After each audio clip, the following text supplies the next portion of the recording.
नमस्कार साथियों। हम लोग आज 2018 का जो नवंबर का टेट का एग्जाम हुआ है उसकी इंग्लिश की प्रैक्टिस करेंगे और उस प्रैक्टिस को हम लोग देखेंगे कि कितनी इजीली तरीके से मैक्सिमम 10 मिनट लगता है आपको प्रैक्टिस करने में। वो सभी के सभी टेक्निक्स जो होंगे आपको बताए जाएंगे, उसका आप यूज करके उन तरीकों को, उन मेथड्स को आप देखेंगे कि कितनी सरलता से हम लोग पेपर को सॉल्व करते हैं। जैसा कि मैं पहले भी कहते आया हूं कि पेपर में आप बहुत से ऐसे क्वेश्चंस होते हैं जिनको आपको पढ़ना नहीं चाहिए। अर्थात सवाल ये होता है कि फिर पढ़ा नहीं जाएगा तो फिर उस क्वेश्चन को समझा कैसे जाएगा कि वो क्वेश्चन पूछ क्या रहा है।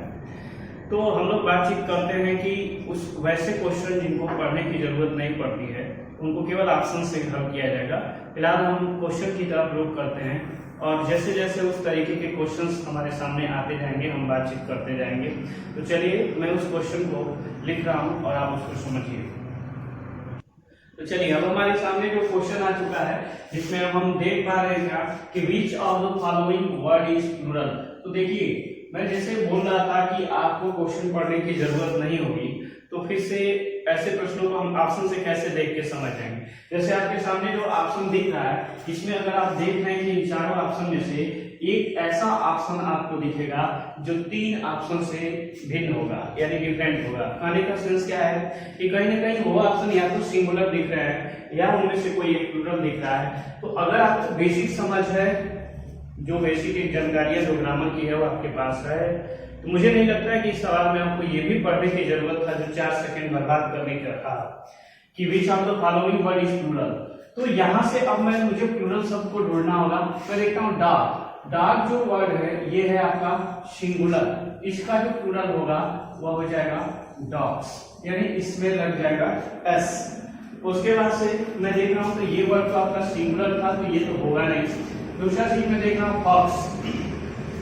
आप क्या देखते हैं कि फॉक्स है और फॉक्स का जो प्लूरल होता है, फॉक्स का जो प्लूरल होगा वह होगा फॉक्सेन। ठीक, यहां मैं देखता हूं गोट, ये भी सिंगुलर शब्द है, इसका जो प्लूरल होगा वह होगा गोट्स। और एक शब्द यहाँ जो है ये है माइस, और माइस जो है ये शब्द जो है ये प्लूरल है। अगर मैं इसके सिंगुलर की बात करूं तो इसका सिंगुलर जो हो जाएगा वह हो जाएगा माउस। अब सवाल ये होता है कि क्या महज हम इतनी बातें जान के छोड़ दें कि माउस का प्लूरल माइस होता है, गोट का प्लूरल गोट्स होता है, फॉक्स का फॉक्सेन होता है, डॉग का डॉग्स होता है। सवाल यहीं तक नहीं होता है। जो बात उठती है वह यहाँ उठती है कि यहाँ फॉक्स में ईएन क्यों लगा। ये सवाल उठता है कि हम बहुवचन बनाने जब जा रहे थे तो फॉक्स यदि आ जाएगा, पूछेगा उसका प्लूरल, तो हम क्या बताएंगे। तो साथियों ध्यान रखिए इस बात को कि यदि किसी भी शब्द के अंत में एक्स है और वह शब्द जो है कॉमन नाउन है, और वह शब्द कॉमन नाउन है, आप जानते हैं कि कॉमन नाउन का बहुवचन ज्यादातर पे बनता है। अगर किसी शब्द के अंत में एक्स है और वह कॉमन नाउन है और उसके साथ साथ वह लिविंग है यानी वह सजीव है, इसका बहुवचन बनाने के लिए उसमें हम ईएन जोड़ते हैं। और एग्जांपल समझने की कोशिश करेंगे, जैसे ऑक्स है तो ऑक्सेज मत बना दीजिएगा, ये गलत हो जाएगा, ऑक्सीजन बनाना होगा।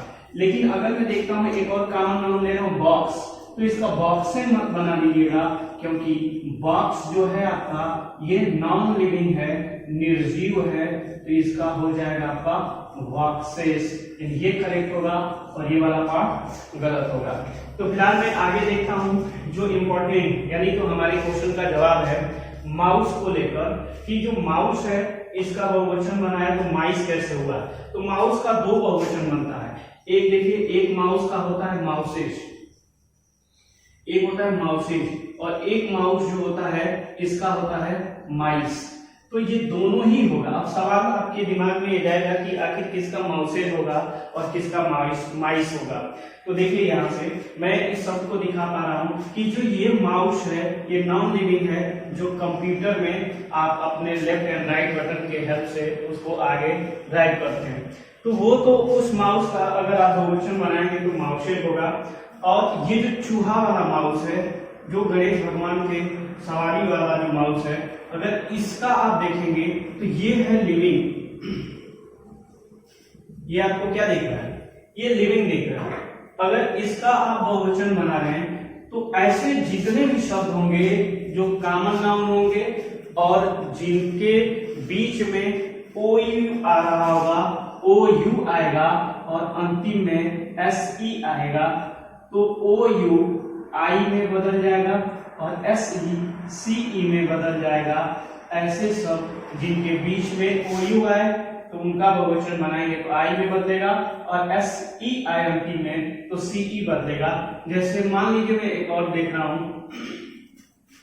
लेकिन शर्त आपको ध्यान रखनी है कि वो लिविंग होना चाहिए। मैं यहाँ लिख रहा हूं, क्या इस बात को समझिए। जैसे मैं एक और एग्जांपल ले रहा हूं, लाउज। लाउज का मतलब होता है, हिंदी होता है घृणित व्यक्ति। घृणित व्यक्ति या किसी को आप जू भी बोलते हो जो सर में रेखते हैं। तो लाउज अब जानते हैं सजीव है घृणित व्यक्ति, इसका बहुवचन बनाएंगे तो ओ यू आई में बदल जाएगा और एस ई आपका सी ई में बदल जाएगा। यानी बहुत से घृणित व्यक्ति या बहुत से जो जू हैं उनकी बात हो जाएगी। सवाल यहीं तक नहीं रुकता है, सवाल आगे भी जाएगा जो आपको यहां समझना होगा कि आखिर इसमें और इम्पोर्टेंट चीज क्या हो सकती है। अगर मान लीजिए अगर कोई निर्जीव, जैसे मैंने लिया हाउस, हाउस लिया तो अब ओ यू है एस ई है, तो अब जब इसका आप बहुवचन बनाएंगे तो हाइस नहीं बनाएंगे, हाइस इसका बहुवचन नहीं बनाएंगे क्योंकि यह नॉन लिविंग है। जब इसका बहुवचन बनाना होगा तब आपको ईएस जोड़ना होगा, हाउसेज करना होगा। या अगर आप एक और एग्जांपल देखें तो ब्लाउज शब्द है, इसका बहुवचन बनाएंगे तो ब्लाउजेज करना होगा। ऐसा क्यों? क्योंकि यह नॉन लिविंग है। तो मुझे उम्मीद है कि आप ये बात समझ चुके होंगे कि जिन शब्दों के अंत में बीच में ओ यू आएगा उनके अंत में एस ई आएगा और वह शब्द सजीव होंगे या वह नाउन सजीव होगा तो उनका बहुवचन बनाने के लिए हम ओ यू को आई में बदल देंगे और एस ई को सी ई में बदल देंगे। यह केवल सजीवों के लिए ही होगा। फिर आगे आप एक और एग्जांपल देख सकते हैं, जैसे स्पाउस है। स्पाउस, स्पाउस यानी पति पत्नी, पति पत्नी के जोड़े को स्पाउस बोला जाता है। तो ये सजीव है तो इसका बहुवचन बनाएंगे स्पाइस। स्पाइस एक मोबाइल भी आया था, मसाला भी आप बोल सकते हैं स्पाइसेस। स्पाइस एक मोबाइल भी आया था जो पति पत्नी के लिए एक तरीके से आप समझ सकते हैं उनके लिए आया था। तो मुझे उम्मीद है कि इस प्रश्न को आप जितना इसमें निहित बातें हैं सब समझ चुके होंगे। चलिए हम सेकेंड क्वेश्चन को लेते हैं। सेकेंड क्वेश्चन तो चलिए हमारे सामने दूसरा क्वेश्चन आ गया है। दूसरा क्वेश्चन क्या है इसको आप देख लेंगे। दूसरा क्वेश्चन बोला which of the following word is regarded as singular. अभी मैंने आपसे बोला था कि आपको ऐसे बहुत से प्रश्न आपके एग्जाम में आएंगे जिनको पढ़ने की जरूरत नहीं होगी। और अगर आपको ऑप्शन देखने अच्छे से आता है तो इस क्वेश्चन को इतना पढ़ के 5-7 सेकंड बर्बाद करने की कोई जरूरत नहीं। मेरी बात समझ पा रहे हैं कि यदि मैं केवल ऑप्शन को देखता तो मैं ये समझ जाता ना कि एक ऑप्शन इसमें से ऐसा है जो डिफरेंट है। अगर हमारी थोड़ी भी बेसिक समझ है तो मैंने ऐसे बहुत सेक्शन को लिया है, जैसे मैथमेटिक्स, हिंदी है, एक तरीके से रीजनिंग है। बहुत ऐसे आप पार्ट को देखेंगे जहां आपको क्वेश्चन पढ़ने की जरूरत नहीं होती है। और हर एग्जाम का ऐसा टेंडेंसी होता है कि जिसमें से 10 से 12 क्वेश्चन आप न पढ़ें, केवल ऑप्शन के माध्यम से ही आप समझ जाएंगे। मैं ऐसे बहुत क्वेश्चन खुलूंगा, मुझे पढ़ने की जरूरत नहीं होती, लेकिन फिलहाल इसमें सिंगुलर पूछा जा रहा है, आप सिंगुलर देखिए। अभी आपने डॉग्स के बारे में देखा कि ये जो शब्द है ये है आपका प्लूरल। डॉग शब्द जो है आपका प्लूरल है। अभी आप देखते हैं कैट्स के बारे में। कैट्स में एस लगा है, कैट सिंगुलर वर्ड होता है, कॉमन नाउन होता है और इसमें लगा के एक प्लूरल बना हुआ है। सॉरी, हमसे पूछा जा रहा है सिंगुलर। यहाँ कार है, कार में यहाँ एस लगा है और ये बना है प्लूरल। एक जो शब्द है हमारे पास मैथमेटिक्स, ये इंपॉर्टेंट शब्द है। मैथमेटिक्स जो शब्द है ये एक सब्जेक्ट है और सब्जेक्ट में एस लगता है। कोई भी सब्जेक्ट जो एक होता है वह प्रॉपर नाउन होता है और उसमें एस लगाने से उसके संख्या में कभी भी बदलाव नहीं होता है, वह एस लेके ही आता है। जैसे मैथमेटिक्स है, फिजिक्स है, इस तरीके से शब्द है। तो इनको हम लोग बोलते हैं कांस्टेंट वर्ड या कांस्टेंट नंबर, इनमें कोई भी बदलाव नहीं होगा। हाँ, इनके ऐसे शब्द होते हैं, जैसे मान लीजिए कि अगर मैं एक मैथमेटिक्स शब्द लिखा हूं, ये आपका सदैव सिंगुलर वर्ड है, सिंगुलर नाउन है। फिजिक्स है वो भी सिंगुलर नाउन होगा। सिविक्स है, नागरिक शास्त्र, वो भी आपका सिंगुलर नाउन होगा। तो ये ध्यान रखने की जरूरत है कि किसी शब्द में यदि एस लगा है तो यह जरूरी नहीं कि वो बहुवचन हो, उसको समझना होगा कि वो कांस्टेंट वर्ड है। और कांस्टेंट वर्ड के अगर आपको जानना है, इसका मैं एक नाउन चैप्टर पढ़ा के रखा हूँ जिसमें नंबर, जेंडर और केस पढ़ा दिया है। वहां आप जाएंगे तो कांस्टेंट नंबर के पूरे लिस्ट खुल जाएंगे और उस लिस्ट को आप एक बार स्क्रीनशॉट लेके पूरे समझ लीजिएगा कि वो कौन कौन से शब्द हैं जिनमें एस लगने के बावजूद भी वो बहुवचन नहीं बनते हैं, उनका पूरा डाटा है। तो मुझे उम्मीद है कि इस क्वेश्चन को समझ चुके होंगे। चलिए मैं नेक्स्ट क्वेश्चन को लेता हूं। चलिए क्वेश्चन नंबर 3 हम लोग के सामने आ चुका है। क्वेश्चन देख रहे हैं कि जिसमें अगर आप देखें, वही मैं बोल रहा हूँ कि ये तीनों लगातार क्वेश्चन आपको पढ़ने वाले नहीं थे, केवल ऑप्शन देखते आंसर मिल जाता आपको। सीधे यहाँ क्वेश्चन अगर आप देख पा रहे हैं तो मेरे ख्याल से आप देखें यहाँ क्या पूछ रहा है, एक्टिव वाइज पूछ रहा है। एक्टिव वाइज पूछ रहा है कौन है। तो अगर आपको बेसिक समझ होती तो ऑप्शन देखें, और ऑप्शन में 3 ऐसा होता है जो पैसिव वाइज होता है और एक एक्टिव वाइज होता है, तो आपकी बेसिक समझ ये करती कि नहीं यार ये ऑप्शन जो है डिफरेंस है, तो क्वेश्चन पढ़ने की जरूरत नहीं थी। आप देख रहे हैं कि अगर 5 सेकंड मैंने लगाया कि क्वेश्चन पढ़ने में, तो 15 सेकंड को फालतू बर्बाद किया। टाइम को सेव करना है और वही एक तरीके से एग्जाम है और पूरी लाइफ है कि टाइम को सेव कैसे, सुरक्षित कैसे, टाइम की वैल्यू को कैसे समझना है। फिलहाल मेरी बात समझ चुके हैं आप। तो इस क्वेश्चन में हम एक्टिव वाइज को ढूंढने की कोशिश कर रहे हैं। देखिए यहाँ देखिए he was asked to keep quit. अब एक बात समझिए, आपको मैं बहुत बेसिक डाटा आपको समझा दे रहा हूँ कि यदि कभी भी इस के बाद, एम के बाद, आर के बाद, वाज के बाद और वर के बाद, विल, शैल के बाद अगर कभी भी, ये ध्यान रखिएगा, कभी भी इनके डायरेक्ट बाद अगर मेन वर्ब का थर्ड फॉर्म लग गया, मुख्य क्रिया का थर्ड फॉर्म लग जाएगा, वह केस हमेशा ही पैसिव वॉइस होगा। समझ चुके हैं आप कि यदि कभी भी direct is, are, was, were, will, shall के बाद तुरंत अगर किसी क्रिया का थर्ड रूप आया हुआ है तो वह सीधे के सीधे पैसिव वॉइस में होगा। तो हम चेक करते हैं। देखिए ही वाज आस्क्ड, ईडी लगा है। एक चीज और समझेंगे कि यहाँ जिस भी शब्द के अंत में ईडी लगा होता है उसका सेकेंड फॉर्म और थर्ड फॉर्म वही शब्द होता है। रिच्ड, यानी जिसमें ईडी लगा होगा वो सेकेंड फॉर्म और थर्ड फॉर्म यही होगा, वही सेम होगा, कोई अंतर नहीं होगा। ये भी एक इंफॉर्मेशन जो आपके लिए बहुत इंपॉर्टेंट है, रखिएगा। वर्ब के केस में वो जानकारी है। मैंने क्या लिखा कि वाज के बाद थर्ड फॉर्म आया, ये तो पैसिव बनेगा और हमसे पूछा क्या जा रहा है, एक्टिव पूछा जा रहा था। फिर यहाँ देखिए यहाँ वाज आया, वाज के बाद आ गया बाट, और बाट भी है थर्ड फॉर्म। किसका थर्ड फॉर्म है, बाई का देखिए, बाई का सेकंड फॉर्म भी होता है बाट और थर्ड फॉर्म भी होता है बॉट। यानी एक तरीके से वाज के बाद आ गया मेन वर्ब का थर्ड फॉर्म। अभी आपने देखा था कि जमार वाज वर्ब शैल के बाद अगर थर्ड फॉर्म आएगा तो ये पैसिव वॉइस होगा। हमें ढूंढना था एक्टिव वॉइस को, ये भी कैंसिल हो गया। केवल हमारी कॉमन सेंस क्या करती है, देखिए आई है, ये है सब्जेक्ट, आई है वह है आपका सब्जेक्ट, और आई के बाद आया है डायरेक्ट मेन वर्ब, और मेन वर्ब में लगा है ईडी, और मेन वर्ब में जब ईडी लगता है तो वह या तो सेकेंड फॉर्म होगा या तो थर्ड फॉर्म। लेकिन अगर सब्जेक्ट के बाद कोई भी हेल्पिंग वर्ब नहीं है और सेंटेंस सिंपल सेंटेंस में है या अफर्मेटिव में है, तो एक बात आप सदैव समझिएगा, मात्र तीनों सेंटेंस में केवल एक ऐसा जो टेंस है पास्ट, और उसका एक ऐसा हिस्सा है इंडेफिनिट, और उसका एक ऐसा सेंटेंस है सिंपल, जिसमें क्या होता है कि मेन वर्ब का सेकेंड फॉर्म लगता है। तो अगर सब्जेक्ट के बाद कोई भी हेल्पिंग वर्ब नहीं है, ये भी एक इंपॉर्टेंट पॉइंट आपको मिल गया।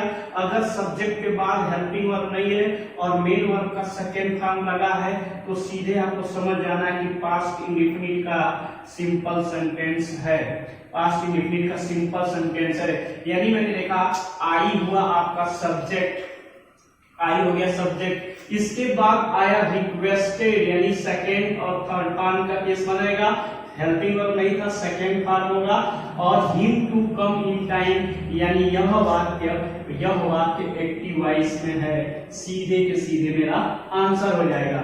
यदि मैं डी को देखता हूं तो डी को देखिए, डी वाला ऑप्शन बोलता है वॉच, और वॉच के बाद आया है हिट, और हिट जो शब्द है इसका फर्स्ट फॉर्म, सेकेंड फॉर्म और थर्ड फॉर्म यह सेम होता है, हिट हिट हिट, यानी फर्स्ट फॉर्म, सेकेंड फॉर्म और थर्ड फॉर्म ये सब क्या होता है, हिट का सेम होता है। तो यहाँ वॉच के बाद हिट आया था, यानी थर्ड फॉर्म आया था, इसलिए ये पैसिव में होगा, एक्टिव नहीं होगा।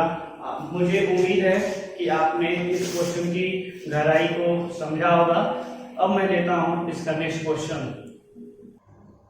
तो चलिए, हमारे सामने जो नेक्स्ट क्वेश्चन जो आ चुका है, क्वेश्चन नंबर 4, वह पूछ रहा है, जैसे मैंने फिर वही बात बोला कि अभी तक मैंने जो चारों के चार क्वेश्चन बोला, इसमें कहीं भी क्वेश्चन पढ़ने की जरूरत नहीं थी, सिर्फ आपको ऑप्शन देखना था। और मुझे उम्मीद है कि मेरी बात आप तक पहुंच पा रही है, तो इन सारी चीजों को आगे से फॉलो भी करेंगे। बेहतर कैंडिडेट वही होगा जो बेहतर परिणाम के लिए बेहतर तरीकों का अनुसरण करेगा, अप्रोच को फॉलो करेगा। अदरवाइज आपको चीजें तो एकदम बहुत बेहतर मिलती है, लेकिन आप उसका लाभ ना उठा पाए, आप उस चीजों को एक तरीके से एडॉप्ट ना कर पाए, तो मुझे लगता है कि आपको दुनिया में जब जन्म लिए हैं तो कितनी भी अच्छी चीजें सिखा दिया जाए, उससे आपके ऊपर कोई भी फर्क नहीं पड़ने वाला है। चलिए, इस क्वेश्चन को हम शुरुआत करते हैं। क्वेश्चन में पूछा गया क्या है, पैसिव वॉइस।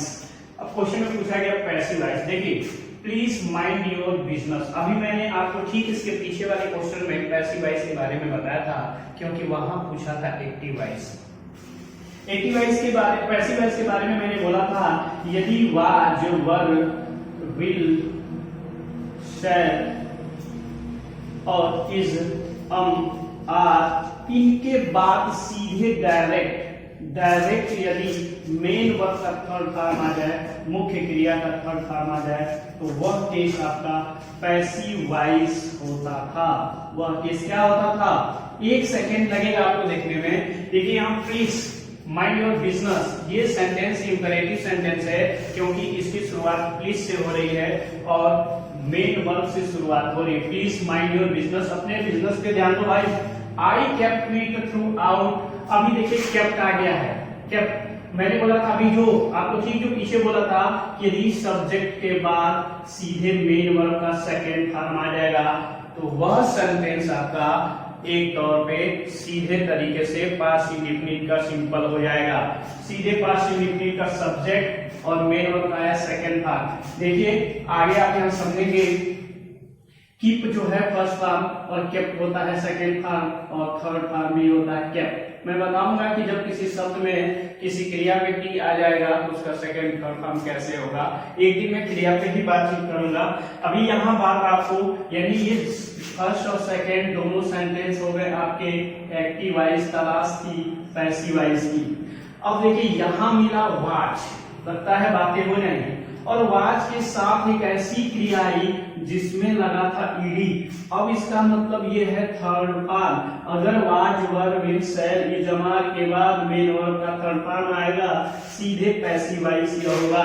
देखिए ये हो गया सब्जेक्ट, और इसके बाद कम का आया है आपके पास सेकेंड फॉर्म, कम, केम और कम, ये होता है फर्स्ट सेकेंड थर्ड फॉर्म क्रिया का रूप, वर्ब का फॉर्म। यानी सब्जेक्ट के बाद आया केम, ये हो गया सेकेंड फॉर्म, ये भी पास्ट इंडेफिनिट का सिंपल हो गया। वाज के बाद आया मेन वर्ब का थर्ड फॉर्म असिस्टेड, इसका मतलब हो गया कि यह वाक्य भी पैसिव वॉइस में था। यानी असली बात आप समझ चुके हैं। चलिए अब हम देखने की कोशिश करें नेक्स्ट प्रश्न को। तो यहाँ आप देख भी चुके थे कि वाज के बाद जो असिस्टेंट लग गया था, मेन वर्ब का थर्ड फॉर्म आ चुका था। एक और पहचान जो आपके पास होती है वो होती है बाई वाला। बाई के बाद यदि कभी भी सब्जेक्ट आ रहा है, देखिए ग्रुप ऑफ स्टूडेंट, बाई के बाद आया सब्जेक्ट, तो पैसिव वॉइस की ये भी बहुत शानदार पहचान होती है। तो इसका मतलब आप समझ चुके हैं। चलिए नेक्स्ट क्वेश्चन।